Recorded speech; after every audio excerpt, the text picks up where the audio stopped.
parce que moins de connaissances. Amen. Amen. Donc, au jour de la Pentecôte, on ne doit pas être absent. Qui a vu? Comme au jour. Alléluia. Amen. On dit, comme au jour de la Pentecôte, j'ai besoin de l'onction. Est-ce que c'est vrai? Le dimanche passé, je vous ai parlé de ce qui s'est passé pour qu'il y ait Pentecôte. Alléluia. Parce que le plus important, c'est pas de faire Pentecôte. Qu'est-ce qui s'est passé? Pentecôte, même dans sa définition, veut dire 50e. Voilà. C'est 50e. Pentecôte, c'est 50e jour après la Pâque. C'est ça qui est Pentecôte. Donc, de la Pessa à Shavuot, qu'on appelle Pentecôte, il y a 49 jours de prière, qu'on appelle le compte du Homer. C'est là que les choses se préparent. Alléluia. C'est-à-dire, quand on a fini notre jeûne des premiers-nés là, n'est-ce pas? Et puis, on passe à l'immolation de l'agneau. Après ça, le lendemain, c'est là qu'on commence à compter le premier jour du compte du Homer, deuxième jour du compte du Homer. Ça sont des prières.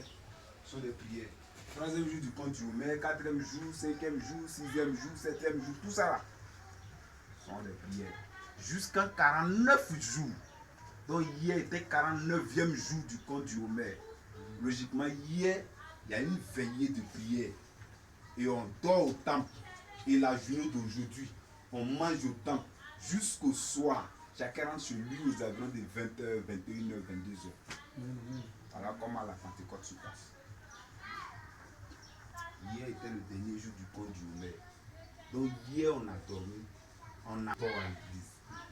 Aujourd'hui là, c'est toute notre vie à l'église.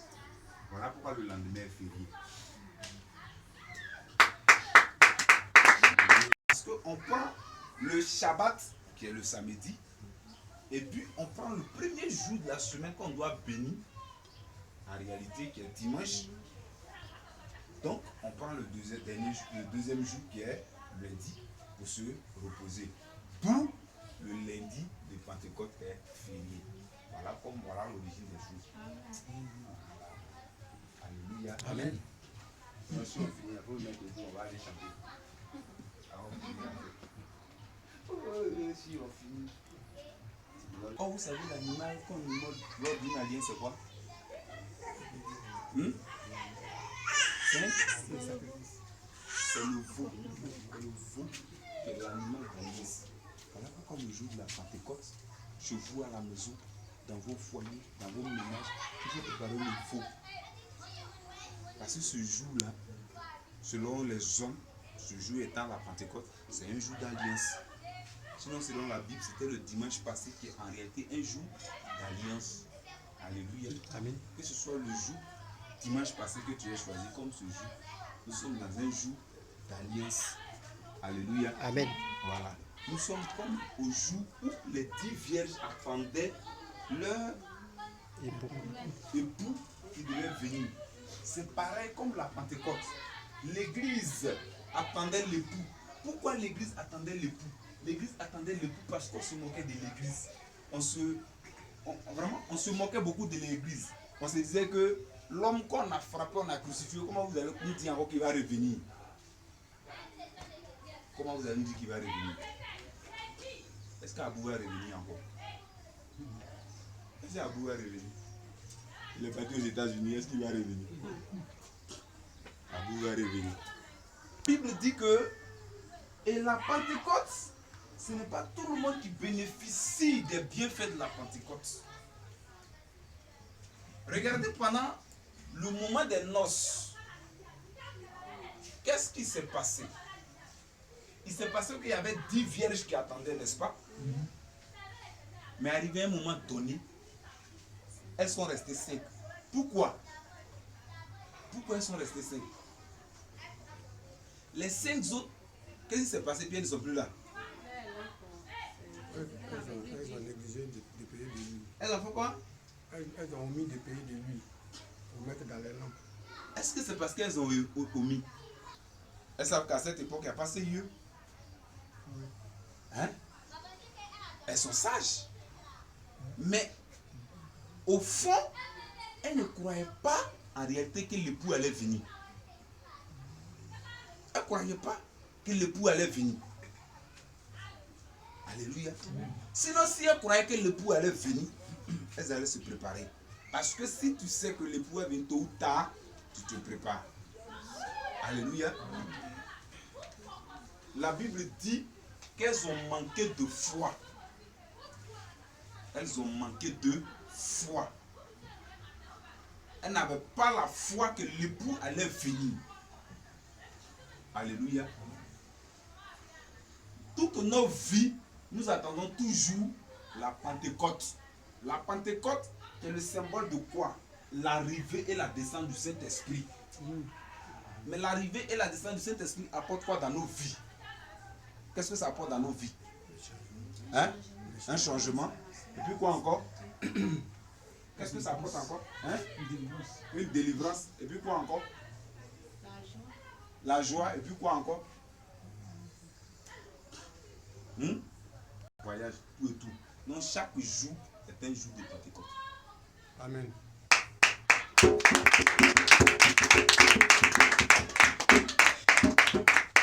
Chaque jour est un jour de Pentecôte. C'est comme quand tu es né le 10, tous les 10 c'est ton jour de naissance. Amen. Sauf que quand le cycle tourne sur un an, c'est en ce moment ça fait ton anniversaire. Alléluia. Amen. Sinon tu es né en 2000, le 2 janvier, le 2 novembre. Quand l'année vient là, dès que l'année est venue, tu as eu l'année. Ou bien c'est pas ça? Amen. Les mois qui passent là sont les jours que Dieu te donne à respirer. C'est pas ça? Amen. C'est comme ça. Pentecôte là. Chaque jour, chacun doit vivre sa Pentecôte. Donc tu dois te mettre dans des dispositions à vivre ta Pentecôte chaque jour. Amen. Pourquoi je te le dis? Parce que maintenant, Christ ne descend pas. Écoutez bien. Il ne descend pas. Pourquoi il ne va pas descendre? Pourquoi il ne va pas descendre? Oui. Parce qu'il a dit, je m'en vais. Oui. Et je vous enverrai le Saint-Esprit. D'accord. Il demeurera avec nous. Donc pourquoi il ne va pas descendre? Parce que le Saint-Esprit est là. Il est déjà là en nous. Donc si tu attends qu'il doit descendre, mais c'est que toi tu n'es pas encore avec lui. Il dit, je suis avec vous, je suis omniscient, omniprésent, omnipotent. Donc il est déjà là. Donc chaque jour, qu'est-ce que tu dois faire? C'est de vivre ton compte au maire pour que le Saint-Esprit soit toujours manifeste en toi. Amen. Alléluia. Amen. Sinon, ce n'est pas le jour de la de Pentecôte. Oh, comme au jour de la Pentecôte, j'ai besoin de l'onction. Seigneur, touche-moi, mon âme est remplie d'amertume. Ouvre tes yeux. Quand tu as ouvert tes yeux là, va regarder ta garde-robe. Les habits sont finis dedans. Ouvre tes yeux. Quand tu as ouvert tes yeux là, la rentrée est arrivée, les enfants doivent aller à l'école. La Pentecôte, c'est chaque jour, il faut la vivre. Donc il faut se mettre dans une disposition qui te permet de vivre chaque jour la Pentecôte. Je ne suis pas en train de parler à des chrétiens, je suis en train de parler à des disciples. Amen. Amen. Amen. Dit à qui ne le sait pas que la Pentecôte c'est au jour le jour. Amen. Parce que si la Pentecôte est le symbole de la descente du Saint-Esprit, si c'est aujourd'hui qu'il doit descendre en toi, que demain il ne va pas descendre en toi, C'est pas la peine. mais c'est que toi tu es pris dans le fil. C'est pas la peine. C'est chaque jour on vit la Pentecôte. La vie que Dieu t'a donnée, c'est chaque matin quand tu te respires et tu te réveilles, tu respires avec tes deux narines. Quelqu'un m'a jamais posé la question pour dire, mais pourquoi quand on finit que toujours tu dis, salut ceux qui ont des dents? C'est une parole prophétique que je dis. Quand il dit salut ceux qui ont des dents, le jour où vous allez me poser la question, je vous donne la réponse. Elle est biblique. Alléluia. Amen. Elle est biblique. Je veux quelqu'un. Donc quand on parle de la Pentecôte, la question que un messianique doit se poser, c'est quoi? C'est comment je dois faire pour vivre ma Pentecôte tous les jours. C'est la question que nous allons traiter aujourd'hui. Comment je dois faire pour vivre ma Pentecôte tous les jours? Dans la mesure où la Pentecôte n'est rien d'autre que la présence du Saint-Esprit. Or, c'est chaque jour que j'ai besoin du Saint-Esprit dans ma vie. Donc, comment je dois faire pour vivre la Pentecôte chaque jour? C'est la question que tu dois te poser. En d'autres termes, si la Pentecôte est la présence du Saint-Esprit, on doit donc se poser comment faire pour que le Saint-Esprit soit toujours présent en moi. Amen. Donc la Pentecôte nous envoie à faire quoi? Je ne suis pas en train de prêcher, je suis en train de vous donner un enseignement. Je prêcherai peut-être la semaine prochaine. Donc la Pentecôte nous envoie à faire quoi? Mais puisqu'on dit que la Pentecôte, il y a quelque chose de spécial qu'on fait au jour de la Pentecôte, puisque la Pentecôte est comme quoi? Une alliance. Du coup, la Pentecôte est avec le Seigneur dans une alliance, dans un contrat. Alléluia. Amen. Quel est ton contrat? L'alliance veut dire contrat. Alléluia. Amen. Quel est le contrat dans lequel tu vis avec ton Dieu pour parvenir à ta Pentecôte quotidienne? Quel est le contrat dans lequel tu vis avec ton Dieu pour parvenir à ta Pentecôte quotidienne? Alléluia. Amen.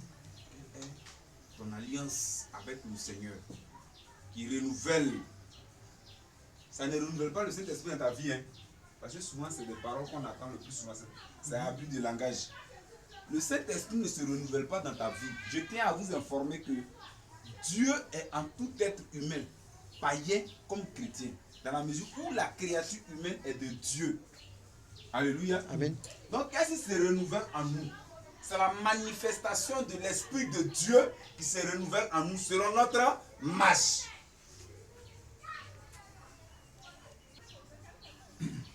Oh, donc il faut d'abord attendre avant d'ouvrir. Si tu m'attends et que tu ouvres. Alléluia. Amen. Qu'est-ce qu'il dit maintenant? Je vais.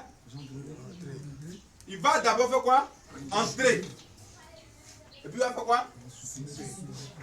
Quand il rentre, il fait quoi? Il fait quoi? Souper, ça veut dire quoi? Pourquoi quand il rentre, il fait quoi? Entrer pour souper avec toi. Quand le Saint-Esprit est dans ta vie, la seule chose qui démontre que le Saint-Esprit est dans ta vie, c'est la joie. Mais la joie est manifestée par le bien matériel, le bien spirituel, le bien physique et le bien financier. Amen. C'est ça qui caractérise la présence du Saint-Esprit dans ta vie. Il dit, je rentrerai et je souperai avec toi. Et puis il dit quoi encore? Et toi avec moi. Hein? Quand il dit je souperai avec toi, ça veut dire quoi? C'est Hein? lui qui vient à toi. Qu'est-ce que ça veut dire? Il dit je souperai avec toi. Et toi avec moi. Ça veut tout simplement dire que je te bénirai sur la terre où tu te trouves. Mais quand tu me retrouveras, je te bénirai là-haut. Là où je me trouve. Amen. Amen.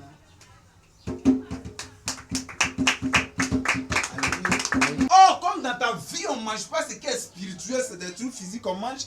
Je te bénirai sur la terre. C'est pourquoi il dit que je dirai au ciel de te donner sa rosée et à la terre de te donner sa graisse. Alléluia. Amen. Donc, chaque jour, on doit vivre la Pentecôte. Alléluia. Quel est le Saint-Esprit qu'on reçoit? Et la joie se fait seulement entre quatre murs. Et puis on sort et on est dirigé par la tristesse. Alléluia. Amen. Mais expliquez-moi. Ou bien, c'est moi celui qui a fait une remarque de ce genre? Hein? Quelle est cette prière prières on fait, et puis tu te lèves, et puis tu vas de mal en pire. Expliquez-moi. Quelle est cette offrande, cette dîme, ce don auquel on est fidèle, et puis on va de mal en pire? Mais expliquez-moi. Ou bien mon caméraman? Tu as déjà fait cette expérience? Aujourd'hui, tu finis de payer ta dîme et puis arriver devant, tu ne peux pas trouver son remplaçant, ou ton offrande, ou la prière. Quand on a la marque du Saint-Esprit sur soi, l'autre esprit que je ne connais pas son nom a peur de t'approcher. Amen. Alléluia. Amen. Mais regardons un peu comment on traîne souvent à des cultes. On a l'impression que c'est un programme BT. Oui, tellement les gens pleurent. Les filles là, ils savent pleurer. Donc souvent il y a des cultes quand les rêves disent que non, tous ceux qui sont à l'église, ils sont BT.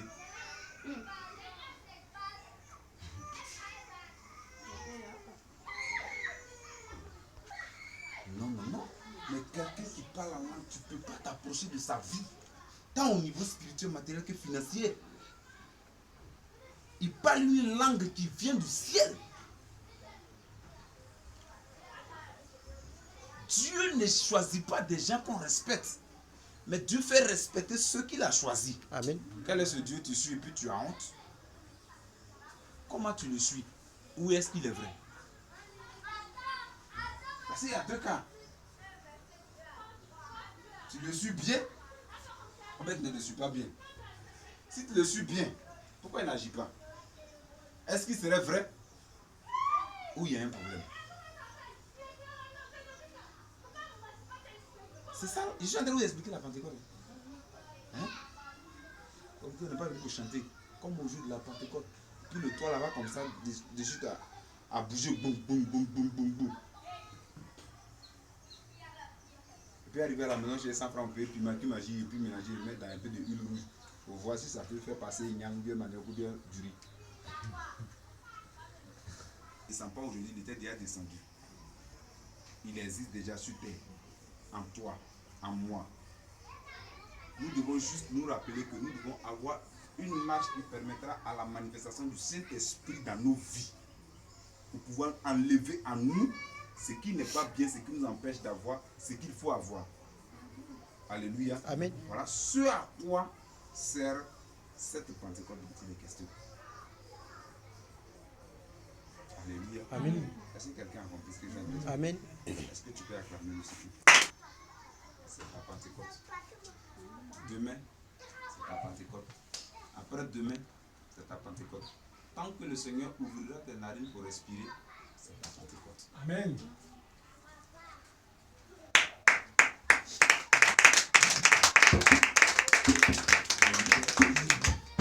Donc tu ne dois plus laisser un esprit éteindre ta Pentecôte dans ta vie.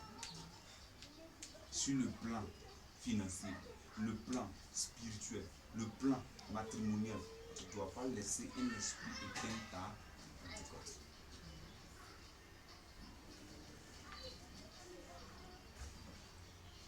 Alléluia. Amen.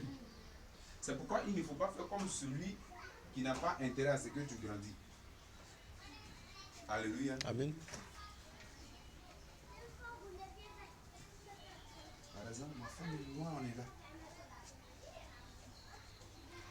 Et une femme de son ethnie quitte là-bas pour lui donner un conseil. Ou bien une femme qu'elle a connue dans leur passé, sœur de l'école, ou bien voisine de classe, ou bien même sa propre sœur de sang, ou bien une voisine. Quel est l'intérêt de ta voisine à ce que toi tu sois prospère et qu'elle puisse te donner bon conseil? Quel est l'intérêt de ton voisin à ce que toi tu sois béni et que tu puisses te donner bon conseil? Quel est l'intérêt de ta soeur qui n'a pas de mari à ce que toi et puis ton mari, vous vous attendez? Quel est l'intérêt de ta soeur qui n'a pas d'enfant ou des enfants qui peuvent donner à boire Quel est l'intérêt de cette soeur-là à ce que tes enfants soient bien, pour qu'elle puisse te donner conseil? C'est quel conseil à te donner?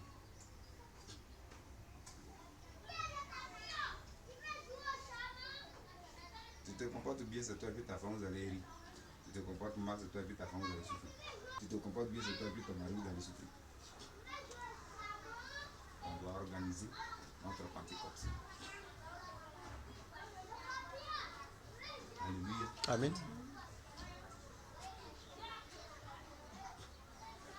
Ne t'associe pas avec un étranger pour combattre sa maison. Pas d'intérêt dans ta vie. C'est lui que moi j'appelle l'étranger. Alléluia. Amen. Voilà.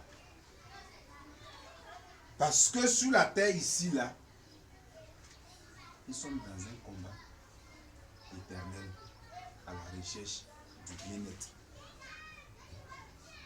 Personne ne veut que l'autre le dépasse. Personne. Personne ne veut que l'enfant de l'autre soit devant son enfant. Personne. Parce que toi-même, tu sais que quand l'enfant de l'autre sera devant ton enfant, sa mère ou son père va venir se moquer de toi. Il va lui donner un nom. Alléluia. Amen. La vie, c'est un choix. Parce que chaque jour, il faut vivre ta Pentecôte. Ce soir, je suis venu vous dire, qu'est-ce que c'est que la Pentecôte? Quand est-ce que vient la Pentecôte? Pourquoi la Pentecôte? Comment la Pentecôte se manifeste? Quelle est la définition de la Pentecôte? Ça ne veut rien dire d'autre que 50e. Donc 50e jour. Mais le 50e jour, à cette époque, était venu. Alléluia. Amen. Le Saint-Esprit était venu. Il y a eu deux choses. Il est venu, il est manifesté. Mais quand il a fini de se manifester, on ne nous a pas dit qu'il s'est retourné. Donc le Saint-Esprit est toujours là. Maintenant, il doit se manifester en chacun de nous. Alléluia. Amen. Il doit se manifester en chacun de nous. Donc tu dois te disposer à ce que le Saint-Esprit se manifeste en toi. Parce que ta Pentecôte, tu dois la vivre chaque jour. Quelqu'un va se tenir le Tu mens pas, tu voles pas, tu fais pas. Mais tu as des petits problèmes, tu sais plus où ça vient. Au fait, dans l'ignorance, toi-même tu massacres Dieu. C'est-à-dire que chaque jour, tu as un gars avec lui. Par exemple, aujourd'hui, comme ça, Satan est en vacances aujourd'hui. Oui, il se repose. Il sait que les gens vont venir. L'autre va quitter. Aujourd'hui, là, parce que le Saint-Esprit s'est manifesté là. Viens, mon enfant. Viens. Viens. C'est pas aujourd'hui le Saint-Esprit s'est manifesté. Aujourd'hui, on est en train de dire que il y a une attente, il y a un chemin, il y a une façon d'attendre pour que l'esprit qui est déjà en nous là se manifeste quotidiennement. S'il s'est manifesté aujourd'hui en toi, demain il doit se manifester. Après demain il doit se manifester. Parce que chaque jour que tu te réveilles, tu as besoin de lui pour avoir beaucoup d'argent. Amen. Oui. Amen. Avec Yeshua. Et lorsqu'ils étaient sur le bateau avec Yeshua, il y avait un vent qui s'est levé. Mais la Bible dit que Yeshua était à la poupe du bateau. Or, la poupe du bateau, c'est le devant du bateau. C'est le devant de ta vie. Car ta vie elle-même est un bateau. Non, au devant de ta vie. La Bible dit que Yeshua était là, il était assis. Il ne dormait pas. Mais il faisait semblant de dormir. De telle sorte que quelqu'un puisse lui permettre de se manifester. Mais qu'est-ce que la personne a fait? La personne a touché comme ça. Il dit nous périssons. Est-ce que tu es en train de dire au Saint-Esprit, tu es en train de sombrer? Parce que tant qu'on ne l'actionne pas, il ne réagit pas. Sinon, il est là. Si tes amis, tes voisins, tes voisines, ton entourage se moquent de toi et que tu es chrétien, puis on se moque de toi, tu n'as pas actionné encore la présence de l'Esprit de Dieu dans ta vie. Amen. Mais quand tu vas actionner, eux-mêmes ils vont se déplacer. Tu n'as pas encore actionné ça. Trop avec eux. La pauvreté te maltraite. Tu humilies. Tu n'as pas encore actionné le secret de la richesse. Le mensonge, le vol, l'adultère, le célibat, le divorce, le manque de déplacement te manque. C'est que tu n'as pas encore actionné l'esprit, la partie de Dieu qui s'oppose à ces choses-là. Tu n'as pas encore actionné la partie de Dieu qui s'oppose à ce qui t'humilie. Sinon, il est là. Alléluia. Amen. Inutile de se mettre à genoux pour dire, oh Seigneur, sauve-moi. Il ne va pas te sauver. Arrête ces bêtises-là. Il ne va pas te sauver. Il t'a déjà sauvé à la croix. Va actionner le pouvoir qu'on prend pour sauver. C'est pourquoi il y a des moments il s'appelle Yahweh Shikenu. Et puis des moments il s'appelle Adonai. Et puis après il s'appelle Emmanuel. Son nom change en fonction de ton besoin. Quel est ton besoin? Parce que c'est en fonction de ton besoin que tu l'invites. Si c'est pour faire la guerre, tu dis Emmanuel descend.